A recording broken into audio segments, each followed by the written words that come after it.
জীবনে সবাই কিছু না কিছু করতে চায়, কিছু না কিছু হতে চায়। সবার কাছে বড় একটা প্রবলেমের লিস্ট থাকে।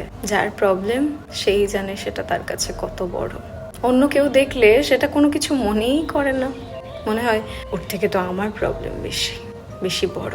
মানুষ কারো পরিশ্রমটা দেখে না। মানুষ দেখে না রাতের পর রাত জেগে কাজ করা, পড়াশোনা করা, এফোর্ট দেওয়া। একা একা একটা মানুষ কত কিছু করতে পারে, কতটা খাটতে পারে দেখে না। দেখে শুধু কতটা হাসলাম, কতটা আনন্দ করলাম, কবার ঘুরতে গেলাম, কবার বসে থাকলাম, মুভি দেখলাম। সারা জীবন পরিশ্রম করবে, কিন্তু ভুলেও একবার যদি তুমি ভুল করো না, কেউ তোমার পরিশ্রমটা দেখবে না, শুধু তোমার ভুলটাই দেখবে। সব থেকে কষ্ট হয় তাদের, যাদের পাশে কেউ থাকে না, যাদের লড়াইটা একার, যারা নিজের বাউন্ডারিজের বাইরে গিয়ে কিছু করতে চায়, যারা মধ্যবিত্ত পরিবার থেকে বেরিয়ে প্লেনে চড়ার স্বপ্ন দেখে। আমাদের মতো মানুষকে শুনতে হয়, ভাঙা ঘরে থেকে তুমি লাখ টাকার স্বপ্ন দেখো, কিন্তু পরিশ্রম ঠিকই লাখ টাকা জোগাড় করে দেয়। পরিশ্রম ঠিকই একটা মানুষকে পরিচিতি পাইয়ে দেয়, যেটা কোনো মধ্যবিত্ত, নিম্নবিত্ত বা ধনী ঘরের ব্যাপার নয়। শুধু আর শুধু পরিশ্রমের ব্যাপার। এই যে বললাম, যারা লাইন ক্রস করতে চায়, নিজের গণ্ডির বাইরে বেরোতে চায়, তাদেরকে আরও ভাঙা হয়। তারা অলরেডি কষ্ট পাচ্ছে, কিন্তু তাদেরকে আরও ভাঙা হয়।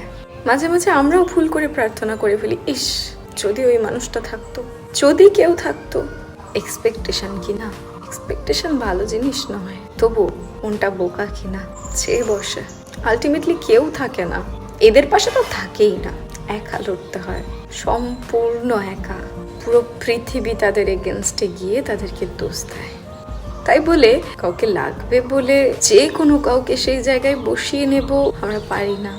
সহায়কে হোপ, আশা, সহায়কে ভগবান, আর কেউ নেই। আমরা বড্ড একা থাকি, আমাদের বন্ধু থাকে না, কেউ থাকে না, তাও আমাদেরকে বারবার আঘাত করা হয়। তারা জানে আমরা একা, তারা জানে আমরা ভুগছি, তারপরেও তারা আঘাতের জায়গায় আরও আঘাত হানে। আমাদেরকে অপমান করার, নিচে নামানোর যতটুকু সাধ্য চেষ্টা করে, কারণ আমরা পরিশ্রম করতে জানি, ওপরে উঠতে পারছি, এবং সেইটা সবার পছন্দ হয় না, তাই তারা আমাদেরকে নামাতে চায়, এবং এতটা হার্ট করে বলার মতো না। শুধু এটুকুই বলবো, একজন ভাঙা মানুষকে কষ্ট দিও না, তার থেকে বড় পাপের আর কিছু হয় না। তাহলে সাপোর্ট করো, 2 মিনিট পাশে বসো, আর যদি সেটা না পারো তাদের থেকে দূরে সরে যেও, তাদের খারাপ করো না।